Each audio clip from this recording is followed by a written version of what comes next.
Could there be a pathway to peace when the echoes of war still resound in the hearts of those involved? This question, while philosophical, bears significant relevance when discussing the Israel-Hamas war. The year was 2023. A new chapter in the long and tumultuous history of the Middle East began to unfold. On October 7th, an armed conflict erupted between Israel and Hamas-led Palestinian militant groups. This battleground, primarily in and around the Gaza Strip. This conflict would mark the fifth war since 2008, a grim reminder of the region's volatile history.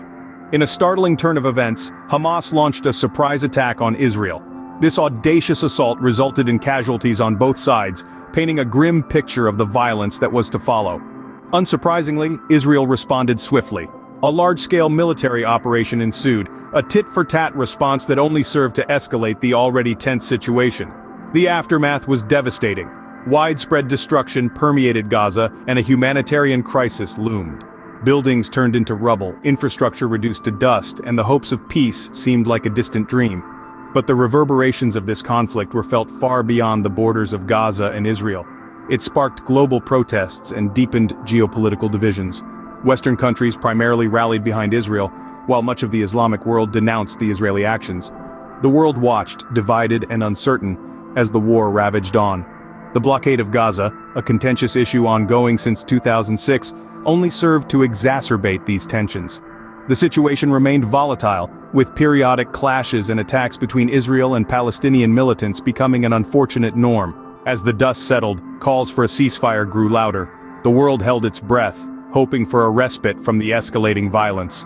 But the concerns about further escalation hung heavy in the air, a dark cloud overshadowing the faint glimmers of hope for peace. To summarize, the Israel-Hamas war of 2023 was a sobering reminder of the deep-seated conflicts that plague the Middle East. It began with a surprise attack by Hamas, leading to a large-scale military response from Israel. The resulting destruction in Gaza and the ensuing humanitarian crisis sparked global outrage and deepened geopolitical divides. Despite calls for a ceasefire, the situation remains tense, with the potential for further escalation ever present. In the end, the question remains: can there truly be peace when the echoes of war still resound? Only time will tell.